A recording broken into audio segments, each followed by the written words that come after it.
Bonjour, je suis une femme d'une cinquantaine d'années. Mon mari et moi sommes amis depuis le lycée et nous nous sommes rapprochés lorsque nous étions dans la même classe en seconde. Nos parents ont également tissé des liens très forts. Malheureusement, le père de mon mari est décédé alors qu'il était à l'école primaire, et il a donc été élevé uniquement par sa mère. Pendant ce temps, je suis allée directement à l'école des beaux-arts, tandis que mon mari a eu du mal à entrer à l'université pour sa spécialisation en médecine et a dû prendre une année d'études supplémentaires. Ce n'était pas facile pour lui, qui n'était pas un étudiant de haut niveau, mais je l'ai encouragé en lui promettant de lui présenter une fille s'il travaillait dur et réussissait à entrer à l'université dans la matière qu'il souhaitait. Inspiré par mes paroles, il s'est surpassé et a réussi à entrer à l'université en prépa médecine. Fidèle à ma promesse, je l'ai présenté à une amie de la même spécialité. Cependant, leur relation n'a pas duré longtemps, car mon mari a eu d'autres relations infructueuses avec d'autres filles. Au cours de mes études universitaires, puis de mes études supérieures, je suis également sortie avec quelques hommes. Finalement, mon mari, qui effectuait un stage à l'époque, m'a approché et m'a demandé si nous pouvions sortir ensemble sérieusement. Il m'a avoué qu'il avait toujours pensé à moi et que c'était la raison pour laquelle ses relations avec d'autres filles n'avaient pas abouti. Bien que j'ai été surprise par son sérieux, j'avais aussi des sentiments pour lui, et nous avons donc décidé de sortir ensemble officiellement. Nos parents nous ont soutenus dans notre relation, mon père disant même en plaisantant que si nous nous marions, il créerait un hôpital. La mère de mon mari a également exprimé son adoration pour moi. Grâce à leurs encouragements, la question du mariage s'est naturellement posée. Lorsque mon mari a passé avec succès un examen post-doctoral pour devenir médecin spécialiste, nos familles se sont rencontrées et ont discuté de notre avenir. Mon mari a courageusement salué mes parents, leur exprimant sa gratitude pour nous avoir permis de nous marier. Mon père lui a assuré que nous devrions vivre heureux et qu'il ferait de son mieux pour nous soutenir, évoquant même l'hôpital en plaisantant. La mère de mon mari m'a tenu la main et m'a encouragé à soutenir le travail de mon mari à l'hôpital. Je lui ai répondu avec confiance, « Oui, maman, je ferai de mon mieux. » Ma mère a exprimé ses inquiétudes au sujet de la mère âgée de mon mari. Elle ne nous a pas souhaité le bonheur et ne nous a pas conseillé de prendre soin l'un de l'autre, elle a seulement dit à ma fille d'aider son fils. Je me suis sentie mal à l'aise. Mon père est intervenu en précisant qu'ils passaient beaucoup de temps ensemble lorsqu'ils étaient plus jeunes. Alors pourquoi en faire toute une histoire? C'est vrai, maman. La mère d'Anthony m'a toujours appréciée. Ne t'inquiète pas trop, ai-je rassuré ma mère, je voulais que ma fille se marie dans une famille où les deux parents étaient vivants, pour que Stella reçoive aussi l'amour de son beau-père. Honnêtement, je n'ai accepté que tu épouses Anthony qu'à cause de lui. S'il fait quelque chose de mal, dis-le-moi immédiatement, dit-elle avec prudence. Malgré cela, elle s'est assurée de ne pas contrarier mes beaux-parents et a préparé le mariage avec de généreux cadeaux pour leur faire plaisir. C'est ainsi que nous nous sommes mariés. Peu après, avec l'aide de mon père, mon mari a ouvert une clinique de chirurgie plastique dans un endroit privilégié. Félicitations! Il ne reste plus qu'à travailler dur et à augmenter le nombre de patients, a déclaré mon père avec fierté. C'est grâce à vous, mon père. Je ferai de mon mieux, a répondu mon mari avec reconnaissance. Sa mère a également été gentille avec moi. D'autres parlent souvent de conflits avec leur belle famille, mais j'ai vécu une vie harmonieuse sans aucun problème d'un côté ou de l'autre de la famille. Ma belle-mère avait un penchant pour les produits de luxe et avait tendance à être extravagante, ce qui mettait ma propre mère mal à l'aise. Heureusement, cela n'a jamais dégénéré en problème important. Ma mère a simplement supposé que ma belle-mère était comme ça et s'est accommodée de ces conversations sur les achats de produits de luxe et les voyages à l'étranger. Une fois, nous étions tous les trois au restaurant lorsque ma belle-mère a évoqué son désir de partir en Europe avec ses amis. Cependant, le coût s'est avéré beaucoup plus élevé que prévu. Avez-vous vérifié auprès d'une agence de voyage? Je pense que vous pourriez trouver une option moins chère si vous cherchiez plus attentivement. L'économie n'est pas très bonne en ce moment et de nombreux hôpitaux sont en difficulté. Il serait bon d'économiser de l'argent pour l'avenir, ai-je suggéré. Ma belle-mère s'est offusquée, pensant que je l'accusais de dépenser de l'argent inconsidérément. Moi aussi, j'ai tout examiné et j'ai pris une décision. Parfois, je trouve que tu t'inquiètes trop quand tu me vois, a-t-elle répondu sur la défensive. J'apprécierais que tu t'abstiennes de trop t'impliquer dans nos affaires familiales. Je comprends que j'utilise l'argent durement gagné par mon fils, mais votre ingérence devient excessive, a-t-elle exprimé son mécontentement. En réponse, ma mère s'est excusée en disant « Je suis désolée si j'ai été perçue de cette façon. Mon intention était bonne, s'il vous plaît, ne le prenez pas trop à cœur. » Elle s'est excusée auprès de ma belle-mère. J'ai réfléchi à ce qui se passerait si elle finissait par se disputer et que je me retrouvais au milieu d'elle. Heureusement, la réunion s'est terminée sur une note positive et elles se sont quittées en souriant. Cependant, depuis ce jour, nous n'avons plus eu de telles rencontres. Ma mère a fait remarquer que la personnalité de ma belle-mère était très différente de la sienne et qu'il valait mieux ne pas la rencontrer trop souvent. En général, les beaux-parents ne devraient pas être trop impliqués, mais nous avons eu des contacts assez fréquents. Il serait préférable que nous gardions une certaine distance, malgré le mécontentement apparent de ma mère. Ma belle-mère dépensait beaucoup d'argent, tout en étant prudente dans ses dépenses et en épargnant avec diligence. Tu n'as donc pas à t'inquiéter, l'ai-je rassurée. Mais ma mère a rétorqué, ce n'est pas grave, tu n'as pas à la défendre. Je connais aussi sa personnalité. De toute façon, je ne devrais pas exprimer de telles opinions devant ma fille. À partir de maintenant, je ne dirai plus rien. Au fur et à mesure que ma mère exprimait ses inquiétudes, il est apparu qu'il y avait de nombreuses nouvelles cliniques de chirurgie plastique, ce qui affectait également l'hôpital de mon mari. De plus, mon mari n'a pas bien géré l'opération du nez d'une patiente, ce qui a causé un problème. Je me suis également inquiétée à ce sujet. Lorsque ma belle-mère m'a appelée, elle m'a demandé « Stella, est-il possible de demander une aide financière à ton père ?» J'ai répondu « Maman, nous essayons d'abord de nous débrouiller nous-mêmes. Mon père a déjà dépensé presque tout l'argent pour l'hôpital d'Antony, alors je me sens coupable de demander plus d'argent dans cette situation. » Frustrée, ma mère s'est exclamée « Pourquoi te sens-tu désolée lorsque tu parles à ton propre père? Les familles devraient se soutenir mutuellement dans ces moments-là. Votre famille est vraiment particulière. C'est comme si vous calculiez chaque dépense comme si vous étiez avare. Oubliez ce que j'ai dit. » Elle a ensuite brusquement raccroché le téléphone. Je pensais que nous devrions essayer de résoudre le problème par nous-mêmes avant de demander l'aide de mes parents.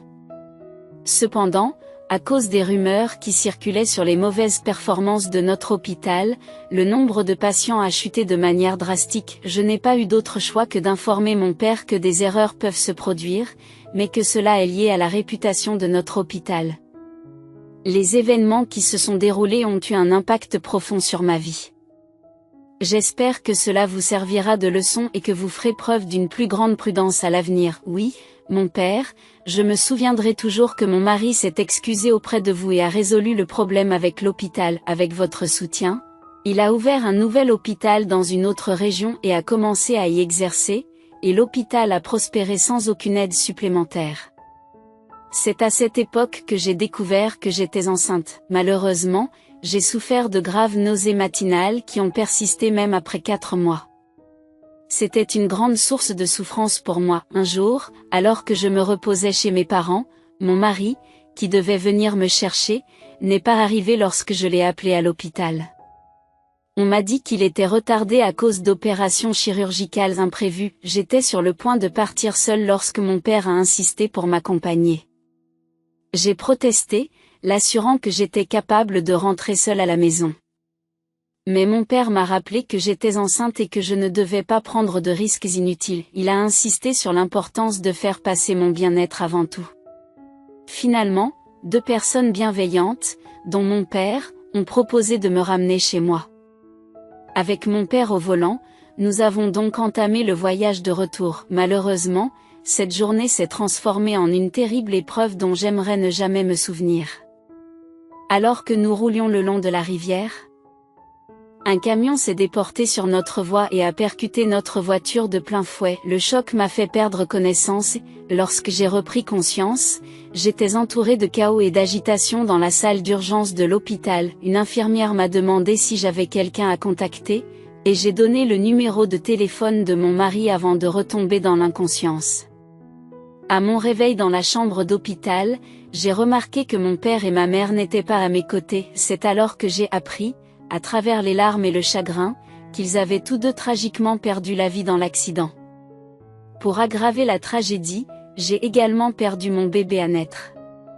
Mon mari m'a tenu la main en s'excusant à plusieurs reprises. Cependant, je ne pouvais pas le blâmer pour des circonstances indépendantes de sa volonté. Mes blessures à la hanche et aux jambes m'empêchaient de me tenir debout. Même avec l'autorisation du médecin, j'ai dû me déplacer en fauteuil roulant pour assister aux funérailles de mes parents.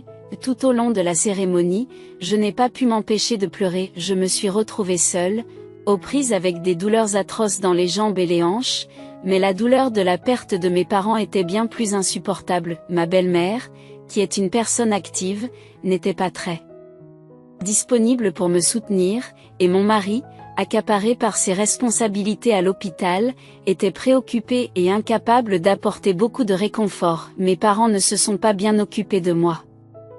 Je regrette chaque jour de ne pas leur avoir tenu tête lorsqu'ils m'ont ramené à la maison. Je traversais une période de réadaptation difficile. Pendant cette période, mon mari a commencé à changer. Chaque fois que j'entrais dans le salon avec une canne, il avait l'air mécontent et détournait la tête. Il a commencé à rentrer tard, me laissant seule alors que je souffrais tous les soirs. Qui voudrait rester à la maison, même les jours de congé? Quand on n'entend que des gémissements. Il prenait son sac de golf et partait, se rendant indisponible toute la journée. Même ma belle-mère se plaignait souvent de moi. Elle avait hâte que je parte et me rendait responsable de tout. Grâce à vous, nous avons perdu notre petit-fils. Je ne devrais pas dire du mal des morts, mais ta mère me critiquait sans cesse, n'arrivant pas à contrôler sa propre fille. Comment peux-tu dire une chose pareille? Tu es trop sévère parce qu'Anthony n'est pas venu. Ma mère a essayé de me ramener à la maison, et elle est décédée. Ai-je fait quelque chose de mal? Qu'est-ce que tu veux dire par me contrôler? Vous l'exprimez d'une manière étrange. Suggérez-vous que c'est la faute d'Anthony? Si tu n'avais pas été si difficile et que tu n'avais pas continué à aller chez tes parents juste parce que tu étais enceinte, cela ne serait pas arrivé. Alors pourquoi blâmer mon fils? Tu es une personne horrible. J'ai supporté tout ce temps sans dire un mot. Ta famille a toujours blâmé les autres simplement parce qu'ils avaient de l'argent, se croyant supérieurs et manquant de bonnes manières. Elle me crachait tous ces mots, et je me demandais comment elle pouvait vivre avec ces critiques constantes. Maintenant que mes parents sont partis, je ne me sens plus la bienvenue chez mes beaux-parents. Un jour, ma belle-mère m'a demandé de venir l'aider car elle recevait des invités. Je me suis déplacée avec ma canne et je l'ai aidée dans la cuisine. Cependant, elle a trouvé ma présence gênante et m'a demandé de rester dans la pièce et de ne pas en sortir.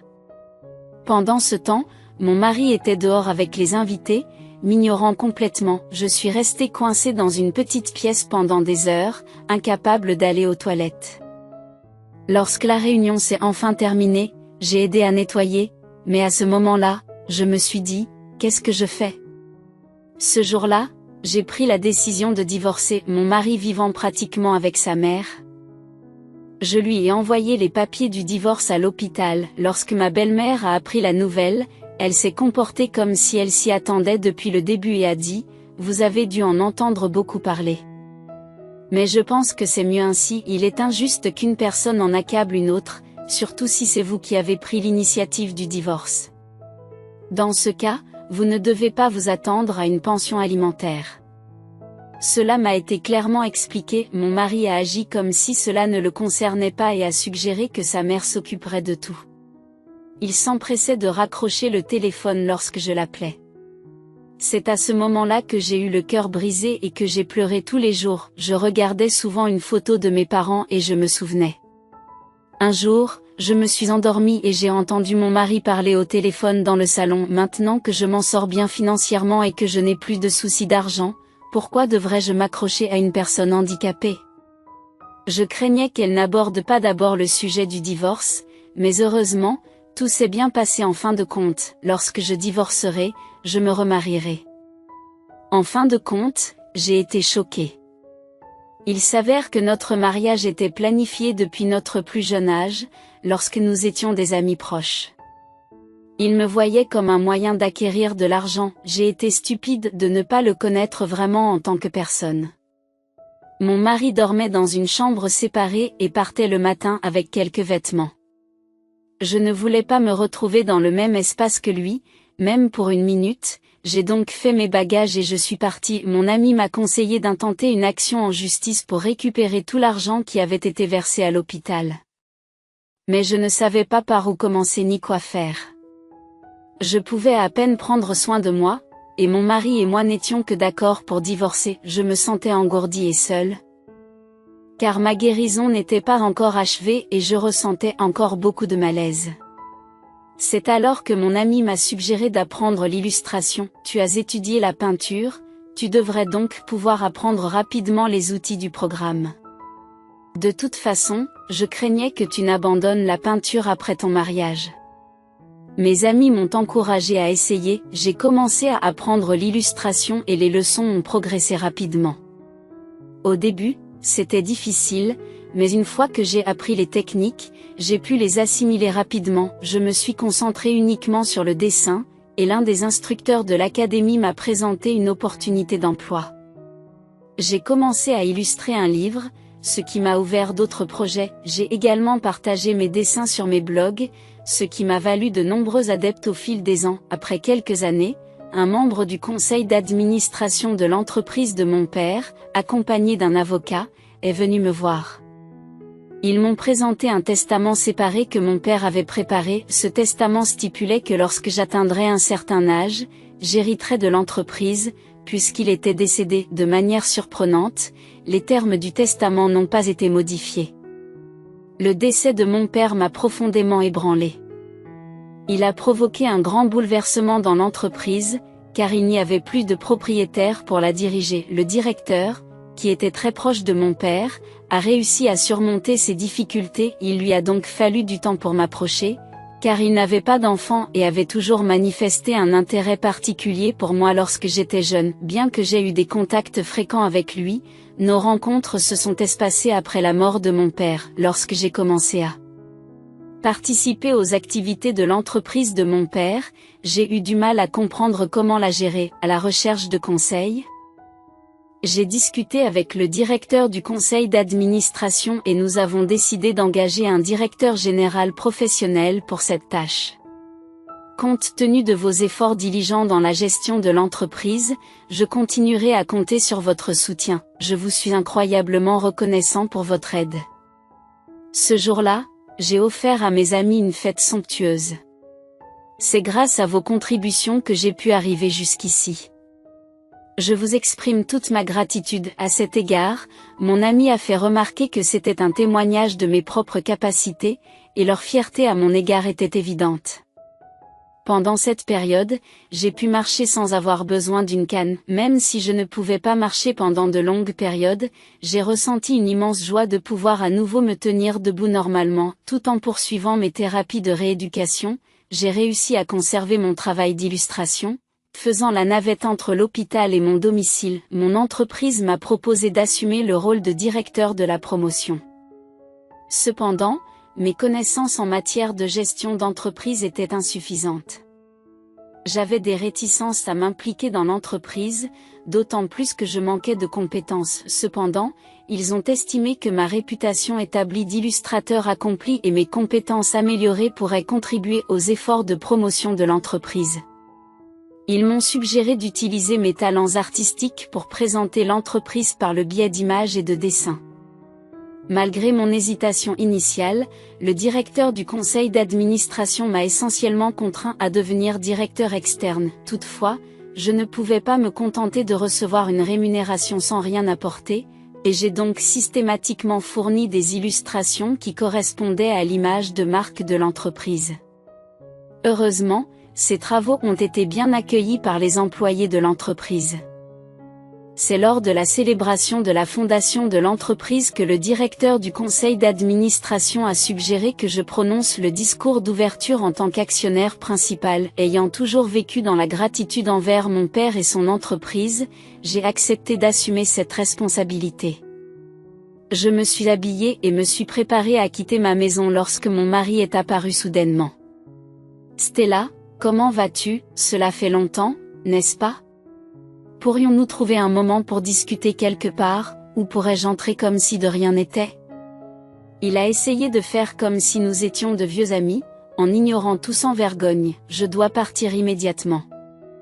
Je n'ai rien à discuter avec vous, je vous demande donc de ne jamais revenir. » Où allez-vous? J'attends ici. Je lui ai dit que cela ne le concernait pas et j'ai hélé un taxi. Cependant, il a également hélé un taxi et m'a suivi lorsque je suis arrivée à l'entreprise de mon père. Il est sorti du taxi et m'a pris le bras. « Stella. Pouvons-nous parler une minute ?» Je lui ai arraché la main avec force. « Je te l'ai déjà dit, je n'ai rien à te dire, alors pourquoi te comportes-tu ainsi? Nous n'avons pas ce genre de relation. » C'est le cas? Mon hôpital s'agrandit, je me demandais si vous pouviez m'aider. C'est l'hôpital que votre père a fondé, après tout.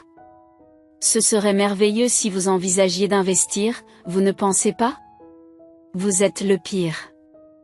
Comment osez-vous dire de telles choses sur mon père? Comment osez-vous parler de mon père avec un tel manque de respect? Je ne me laisserai plus tromper par vous. Investir, c'est de la rigolade. Pourquoi devrais-je investir dans une fraude comme la vôtre? Une escroquerie? N'êtes-vous pas trop sévère? À qui la faute si vos parents sont morts dans cet accident? Quand il a dit ça, je l'ai frappé à la tête avec mon sac à main. Espèce de salaud. Je me suis abstenue de dire quoi que ce soit à ce sujet pendant toutes les années où nous avons été ensemble. Comment oses-tu évoquer cet accident? Tu prétends que tu n'as pas été fourbe depuis le début, tu t'es lié d'amitié avec moi uniquement pour la richesse de ma famille, et quand l'hôpital a commencé à réussir et que je ne pouvais plus marcher correctement à cause de l'accident, tu as conspiré avec ta mère pour me faire souffrir et me forcer à vivre une vie de misère. Tout cela a été orchestré par toi. Tu as englouti l'hôpital et tu m'as laissé sans rien, et pourtant tu ne te considères pas comme un imposteur. Excusez-moi, agent de sécurité, pourriez-vous, s'il vous plaît, faire sortir cette ordure et vous assurer qu'elle ne remettra plus jamais les pieds dans notre entreprise? Les agents de sécurité sont rapidement arrivés et ont escorté mon ex-mari. Stella, je suis désolée. Parlons-en, s'il vous plaît, comment oses-tu m'appeler par mon nom? Si vous osez encore m'appeler ainsi, je ne le tolérerai pas. Ce n'est qu'à ce moment-là qu'il s'est tu, écartant les gens de son chemin pour partir de lui-même. Ce jour-là, alors que je prononçais mon discours devant l'auditoire, mon cœur a pleuré en pensant à mon père. J'étais profondément bouleversée parce que cette personne méprisable était venue gâcher mon humeur en ce jour si important. Environ une semaine plus tard, c'était l'heure du déjeuner et d'une brève réunion dans un café près du bureau. Tout en rassemblant les illustrations que j'avais affichées, je me suis assis avec les autres participants. Je me trouvais à un événement de l'entreprise où les employés étaient encouragés à l'utiliser à des fins officielles. Soudain, j'ai senti qu'on me tapait sur l'épaule. C'était mon ancienne belle-mère. Elle m'a dit qu'elle avait appelé l'entreprise pour savoir où je me trouvais. J'ai trouvé cela assez difficile parce qu'il ne voulait pas lui révéler ma position. Elle affichait un sourire aimable. Mais sa présence me dégoûtait tellement qu'elle me donnait la nausée. J'ai demandé pourquoi elle avait besoin de savoir où j'étais et pourquoi elle était venue me chercher. Je lui ai fait comprendre que je n'avais rien à faire avec elle. Bien qu'elle soit ma belle-mère, j'attendais d'elle qu'elle choisisse ses mots avec sagesse. J'essayais de discuter de questions relatives à l'hôpital d'Antony, mais elle a refusé de me rencontrer. Je lui ai rappelé qu'elle avait un jour prétendu avoir honte de moi. Comment pouvait-elle espérer être traitée comme une grand-mère après m'avoir enfermée dans une pièce jusqu'à ce que tous les invités soient partis? A-t-elle oublié de me dire de me dépêcher de divorcer lorsque mes parents sont décédés? Elle m'a clairement fait comprendre que je ne devais pas devenir un fardeau pour elle et l'hôpital prospère de son fils. Alors pourquoi était-elle ici maintenant, En train de discuter avec moi de l'hôpital de son fils, je lui ai crié dessus, ce qui a amené mes employés à chuchoter et à regarder mon ex-belle-mère. Elle a persisté et m'a supplié de l'aider avec l'hôpital d'Antony, en me demandant une aide financière ou toute autre forme de soutien. À ce moment-là, le chef d'équipe s'est levé et a suggéré qu'elle était trop exigeante, étant donné qu'elle est maintenant divorcée et qu'elle n'a aucun lien de parenté avec nous. Il lui a gentiment demandé de ne pas perturber notre réunion et de partir. En entendant cela, mon ex-belle-mère est devenue furieuse. Elle m'a demandé à qui je pensais m'adresser et m'a rappelé qu'elle était la mère du directeur de l'hôpital Restart Plastic Surgery. L'un des employés est intervenu, mentionnant la récente controverse autour de l'hôpital concernant les fautes médicales. Toutes les personnes présentes semblaient au courant de la situation et ont tourné leur attention vers mon ex-belle-mère. Désespérée, elle m'a attrapée et m'a supplié de l'aider une fois de plus, me rappelant à quel point je l'avais bien aidée dans le passé. Elle m'a averti de ne pas la mettre davantage en danger, me menaçant de dévoiler tout ce que l'hôpital possédait si je m'opposais à elle. Elle a laissé entendre qu'elle avait le pouvoir de dénoncer tout acte répréhensible au sein de l'hôpital. Finalement, elle a dû partir lorsqu'il a été révélé qu'elle avait récemment subi une opération bâclée par un médecin non qualifié. En conséquence, la patiente a cessé de se rendre à l'hôpital et a intenté une action en justice afin de couvrir les frais liés au procès. J'ai eu besoin d'une aide financière. En outre, mon ex-mari a mis fin à sa relation avec la femme avec laquelle il s'était remarié. En raison de la perte de son autorisation d'exercer la médecine, il semblait tenir un petit magasin à la campagne avec sa mère. Malgré les visites occasionnelles de cette dernière, j'ai obtenu une ordonnance restrictive, ce qui a eu pour conséquence l'absence d'interaction avec l'un ou l'autre d'entre eux. Après avoir connu très jeune des difficultés liées à l'argent, je souhaite aujourd'hui mener une vie confortable sans me lier à ces personnes. Cela m'a amené à réfléchir profondément à la signification de l'argent. Je me suis rendu compte que j'ai eu la chance d'être soutenue par mes parents dans le passé, et j'ai l'intention d'aborder la vie avec une plus grande attention. Alors que j'écris ces mots, mes parents me manquent encore plus aujourd'hui. J'exprime ma sincère gratitude à ceux qui ont pris le temps de lire mes pensées hâtives. J'espère sincèrement que vous mènerez tous une vie saine et joyeuse. Joignez-vous à moi pour souhaiter mon bien-être et n'hésitez pas à partager vos sages réflexions dans la section des commentaires. Votre soutien, par le biais de likes et d'abonnements, signifierait beaucoup pour moi. Je vous souhaite à tous une excellente journée.